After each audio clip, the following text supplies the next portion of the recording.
Hello दोस्तों, मेरा नाम है चंद्रमोहन सिंह। स्वागत है आप सभी का ज़ेन 5 ऑनलाइन क्लासेस में। दोस्तों, आज हम जानेंगे कि किसी भी वेबसाइट में हम कैसे उसको डायनेमिक बनाते हैं।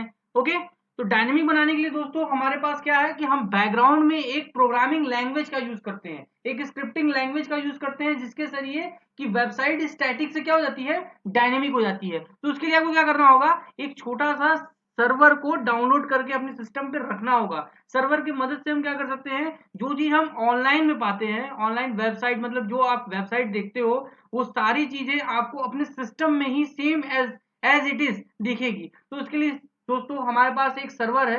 एक्चुअली पीएचपी में हम काफी सारे सर्वर है हमारे पास जैम्प है, वैम्प है, ठीक है। तो हम क्या करते हैं, जैम्प को डाउनलोड कर देते हैं, ठीक है। जैम्प के लिए आपको क्या करना है, ज्यादा कुछ नहीं करना है, आपको गूगल पे जाना है और लिखना है जैम्प, ठीक है।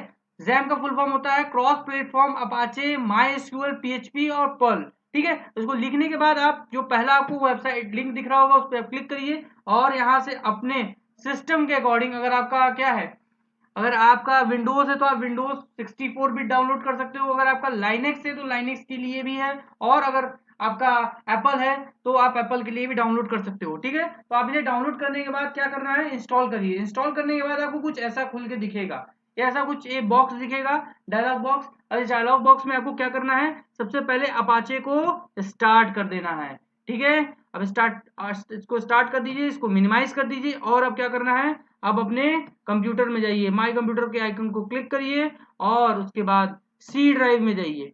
सी ड्राइव में जाने के बाद देखिए दोस्तों, आपको सबसे लास्ट में क्या दिख रहा है, जैम। इसके ऊपर डबल क्लिक करिए, इसको ओपन करिए। अब इसके अंदर जाना है आपको एस टी डॉक के अंदर। एस टी डॉक के अंदर जाने के बाद देखिए मेरे पास काफी सारे वेबसाइट्स के नाम यहाँ पे आपको दिख रहे होंगे। तो अब मुझे यहाँ पे क्या करना है, एक वेबसाइट के लिए अपना एक फोल्डर बनाना है। तो मैं एक फोल्डर बना देता हूँ यहाँ पे, और उसका नाम रख देता हूँ यहाँ पे, इसका नाम रख देता हूं मैं जेन 5। ओके, अब ये एक फोल्डर बन गया। अब इस फोल्डर के अंदर हम गए और अब मुझे क्या करना होगा, यहाँ पे एक फाइल बनाना होगा। तो मैं राइट क्लिक करता हूँ, न्यू पे जाता हूँ और यहाँ पे एक टेस्ट डॉक्यूमेंट को ले लिया मैंने। यहाँ पे एक मैं नाम दे देता हूँ कोई भी, जैसे कि मैं इसका नाम देता हूँ टेस्ट, ठीक है, TEST टेस्ट। और इसके एक्सटेंशन नेम में क्या रख देता हूँ, डॉट PHP। ध्यान रखिएगा, डॉट PHP, ठीक है। अब ये देखिए दोस्तों, ये फाइल पीएचपी की बन गई है। अब मैं इसे ओपन करता हूँ, ठीक है। इसे ओपन करने के बाद आपको क्या करना होगा, आपको यहाँ पे पीएचपी के स्क्रिप्टिंग को लिखना होगा, ठीक है। तो चलिए स्टार्ट करते हैं कुछ कोड लिखना और चेक करते हैं कि ये हमारा एक्चुअल में काम कर रहा है कि नहीं। तो ठीक है दोस्तों, हमें क्या लिखना होगा, पीएचपी की कुछ बेसिक कोड को हम लिखते हैं। तो पीएचपी स्टार्ट करने के लिए पीएचपी के इस ओपनिंग और क्लोजिंग टैग, ओपनिंग और क्लोजिंग ब्रेसेस को लगाना जरूरी है, ठीक है। ये देखिए मैंने यहाँ पे ऐसा कुछ लिखा और इसे मैं अब सेव करता हूँ, ठीक है। तो देखिए दोस्तों, ये पीएचपी के कोड को, अगर आप कुछ कोड लिखना चाहते हो पीएचपी का, तो आपको क्या करना होगा, ऐसा ही कुछ ओपनिंग और क्लोजिंग देना होगा। अब इसके अंदर हम जो भी लिखेंगे वो क्या हो जाएगा, पीएचपी का कोड हो जाएगा, ठीक है। चलिए, तो मैं अब एक छोटा सा चीज लिखता हूँ, लाइक मैं कुछ प्रिंट करवा के देखना चाहता हूँ कि यहाँ पे कुछ काम कर भी रहा है कि या नहीं। तो इसके लिए मैं क्या लिख देता हूँ, इको, और इसके अंदर मैं लिख लेता हूँ टेस्टिंग, TESTING टेस्टिंग। और लास्ट में मैं क्या लगा देता हूँ, यहाँ पे सेमीकोलन लगा देता हूँ। सेमीकोलन का मतलब क्या होता है, सेमीकोलन लगाने का मतलब मैं उस लाइन की क्लोजिंग कर रहा हूँ। अब मैं इसे सेव करता हूँ और इसे मिनिमाइज करता हूँ, ठीक है। और अब मैं इसे ओपन करता हूँ गूगल क्रोम को, ठीक है। गूगल क्रोम को ओपन करने के बाद मैं यहाँ पे क्या लिखूंगा, लोकल होस्ट, HOST, ठीक है दोस्तों, लोकल होस्ट लिखूंगा मैं। और लास्ट में लोकल HOST होस्ट, और इसके बाद मैं लिखूंगा zen 5, ठीक है, और स्लैश लगाऊंगा और एंटर करूंगा। देखिए दोस्तों, ये यहाँ पे क्या दिखा रहा है, जितनी भी वेबसाइट्स हैं इस फोल्डर zen 5 फोल्डर के अंदर जितनी भी चीजें हैं वो यहाँ पे दिख रही है। तो हमारे पास क्या है, test.php। इस पे मैं क्लिक करता हूँ। देखिए दोस्तों, ये कुछ टेस्टिंग लिख के आ रहा है जो कि मैंने इसके अंदर लिखा हुआ था, ठीक है। तो हमने क्या किया, हमने एक बेसिक सा पीएचपी का पेज डायनेमिकली चला दिया, ठीक है दोस्तों। तो ये बेसिक शुरुआत थी कि हम पीएचपी को स्टार्ट कैसे करते हैं, ठीक है, एक बहुत ही सिंपल वे में मैंने आपको समझाया है। अगर आप इसे टेस्ट करोगे तो आपके लिए भी बहुत बेनिफिशियल होगा। दोस्तों हम इसी को HTML के साथ जोड़ करके एक डायनेमिक वेब पेज बना के आपको दिखाएंगे। ठीक है, तो दोस्तों मैं इसे डायनेमिक करूंगा आज। तो डायनेमिक करने के लिए मुझे क्या करना होगा, मुझे यहाँ पे HTML के कुछ टैग्स को लिखना होगा। तो सिंपली दोस्तों HTML के टैग को हम PHP में जोड़ सकते हैं। मतलब PHP का ये आप देख रहे हैं, ये जो पेज है ये किसका पेज है, ये PHP का पेज है।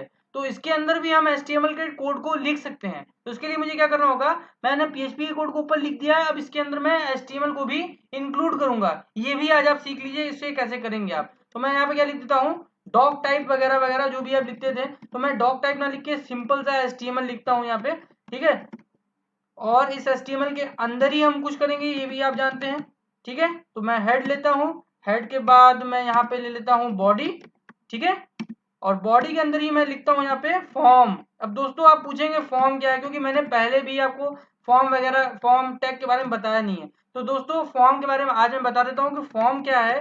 फॉर्म एक तरीके का फॉर्म है, जैसा कि आप देखे होंगे कहीं भी आप जाते हो, कहीं एडमिशन ही लेते हो, मीन्स आप कहीं कॉलेज में आपने एडमिशन लिया तो वहां आपको फॉर्म भरना पड़ता है ना, वहां आपको अपनी डिटेल देनी होती है ना। सेम ये वही फॉर्म है। वो फॉर्म आपका ऑफलाइन होता है, मतलब आप एक पेज पे आप लिखते हो, बट इंटरनेट पर आपको एक जगह से दूसरी जगह अपनी इंफॉर्मेशन को देनी है। जैसे कि आपने साइन अप किया, कहीं पे रजिस्टर्ड किया खुद को किसी वेबसाइट के थ्रू, मान लेते हैं आपने फेसबुक पे एक नई आईडी बनाई, तो वहां पर आप अपनी डिटेल्स देते हो ना, नाम, date of birth, address, mobile number, और भी बहुत सारी डिटेल्स आप देते हो ना। तो सेम वहां पर बैकग्राउंड में आपकी चीजें जो अपलोड हो रही होती हैं, तो वहां पर क्या होता है, एक फॉर्म के जरिए ही आपकी जानकारी एक जगह से दूसरी जगह जाती है। तो यहाँ पर इंटरनेट पर हमें एक जगह से दूसरी जगह अपनी चीजों को भेजना है, तो हमें उसके लिए क्या यूज करना होगा, फॉर्म टैग का यूज करना होगा। अब यहाँ पे मैं इसके अंदर एक और चीज आपको बता देता हूँ, मेथड। तो मेथड का काम क्या होता है, मेथड एक एट्रीब्यूट है। मेथड के अंदर हम क्या लिखते हैं, पोस्ट और गेट। ठीक है, पोस्ट एक होता है, एक होता है गेट। मतलब ये एक तरीका होता है दोस्तों कि ये सिक्योर्ड, हमारा जो इंफॉर्मेशन जा रहा होता है वो सिक्योर्ड हो या सब कुछ डिस्प्ले हो। तो ये दो तरीके होते हैं, एक पोस्ट होता है और एक होता है क्या होता है, गेट। ठीक है, इससे मैं आपको बाद में डिस्क्राइब करूंगा, डोंट वरी। लेकिन आज मैं इसका पोस्ट का यूज करके और आगे बढ़ता हूँ। ठीक है, तो यहाँ पे मैं सिंपल क्या लिखूंगा, एक इनपुट टैग लिखूंगा, जो कि मैंने अपने प्रीवियस वीडियो में आपको ढेर सारे इनपुट टैग्स बताए हैं। तो मैं यहाँ पे लिख देता हूँ इनपुट। ठीक है, टाइप क्या होगा उसका, टेक्स्ट होगा, और इस इनपुट टैग का एक नाम दे देता हूँ। तो मैं इसका नाम लिख देता हूँ N1। ठीक है, और एक बटन लगाता हूँ, इसका नाम रहेगा इनपुट टाइप क्या होगा, सबमिट। सबमिट क्या है, एक बटन है। ठीक है दोस्तों, एक ये बटन है। ठीक, यहाँ पे लिख देता हूँ मैं B1। ठीक, और इसका टाइप लिख देता हूँ, सॉरी टाइप तो मैंने ऑलरेडी दिया हुआ है, मैं इसका क्या देता हूँ, वैल्यू दे देता हूँ। वैल्यू का मतलब वहां पे उसकी वैल्यू दिखे, मतलब उस बटन के ऊपर नाम दिखे। तो मैं यहाँ लिख देता हूँ सबमिट। बिना, बेटा दोस्तों देखिए आपको एक चीज और समझनी होगी कि यहाँ पे मैंने जो बटन लिखा है और ये इनपुट टैग लिखा है, इन दोनों का यूज क्या है। मैं इसे सेव करता हूँ और वापस से अपने पेज को ओपन करता हूँ, इसे रिफ्रेश करता हूँ। तो देखिए दोस्तों यहाँ पे कुछ दिख रहा है, पहले से आपको कुछ दिख रहा है। मैं इसके अंदर कुछ लिखूंगा और बटन पे क्लिक करूंगा। ठीक है, इस बटन पे क्लिक करने के बाद ही मेरा ये कुछ काम करेगा। तो दोस्तों यहाँ पे पहले ही से ऊपर टेस्टिंग दिख रहा है, मैं इस टेस्टिंग को अभी फिलहाल हटा देता हूँ। ठीक है, तो मतलब मैं इस इको को यहाँ पे क्या कर देता हूँ, रिमूव कर देता हूँ। ठीक है, अब मैं यहाँ पे क्या करूंगा कि मैं इसे सेव करता हूँ और एक बार रिफ्रेश करके आपको दिखाता हूँ। देखिए दोस्तों अभी यहाँ पे कुछ नहीं है। मैं चाहता हूँ कि मैं जैसे ही इस बॉक्स के अंदर कुछ लिखूं और यहाँ पे क्लिक करूं सबमिट पे, तो क्या हो जाए, जो भी इसके अंदर लिखी हुई चीज हो वो वहां पे डिस्प्ले होने लगे। ठीक है, तो इसे मैं अभी आपको करके दिखाता हूँ। तो उसके लिए मुझे क्या करना होगा, बस सिंपल आपको कुछ कोड लिखने होंगे। तो मैं यहाँ पे कुछ कोड लिख रहा हूँ, तो कोड क्या लिखूंगा आप देख लीजिएगा। इको मैं लिखता हूँ यहाँ पे। ठीक है, अब इको के अंदर जो मैंने यहाँ लिखा हुआ था इसे मैं डिलीट कर देता हूँ। ठीक है, यहाँ पे लिखूंगा under dollar underscore POST post और स्क्वायर ब्रेसेस। अब स्क्वायर ब्रेसेस के अंदर मैं क्या लिखूंगा, ये इस बटन का नाम, सॉरी इस इनपुट फील्ड का नाम। तो इसका नाम क्या है, इसको मैं सिंगल कोट के अंदर क्या लिख देता हूँ, N1। ठीक है, सिंपल दोस्तों। ठीक है, इसे रिफ्रेश कर, सॉरी सेव करता हूँ और आपको यहाँ पे पेज पे लेके चलता हूँ। ठीक है, इसे भी मैं रिफ्रेश करता हूँ। तो दोस्तों शायद ये कुछ एरर वगैरह दिखाएगा, इसे आप इग्नोर करिएगा। ठीक है, इसे इग्नोर करिएगा, या तो मैं इसके आगे ऐसा कुछ कर देता हूँ कि आपको एरर ना दिखे। तो मैं यहाँ पे लगा देता हूँ हैश, सॉरी हैश लगाने से तो ये पूरा का पूरा गायब हो जाएगा, @ लगा देता हूँ ताकि ये एरर वगैरह ना दिखे आपके लिए। ठीक है, इसे रिफ्रेश करता हूँ।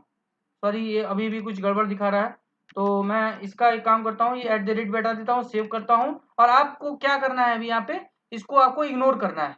ठीक है, जो एरर दिख रही है इसे आप क्या करिए, इग्नोर करिए, वो एरर नहीं है, मैं आपको इसको समझा दूंगा बाद में। तो मैं इसके अंदर फिलहाल क्या लिखता हूँ, मैं अपना नाम ही लिख देता हूँ, चंद्रमोहन। ठीक है, चंद्रमोहन लिखता हूँ मैं, और मैं यहाँ पे सबमिट बटन पे क्लिक करता हूँ। देखिएगा दोस्तों, सबमिट बटन पे क्लिक करने के बाद क्या होता है, देखिए यहाँ मेरा नाम ऊपर दिख रहा है दोस्तों। तो ये क्या हुआ, ये चीज क्या हो गई, डायनेमिक हो गई। मैं यहाँ पे लिखता हूँ Zen 5। ठीक है, अब देखिए वहां ऊपर Zen 5 दिखेगा। दोस्तों मेरे कहने का मतलब समझ में आया। जो यहाँ पे मैं इस बटन, इस बॉक्स के अंदर जो भी लिख रहा हूँ और सबमिट बटन पे क्लिक कर रहा हूँ, तो ये क्या हो रहा है, ऊपर दिख रहा है, क्योंकि मैं इसे दिखा रहा हूँ।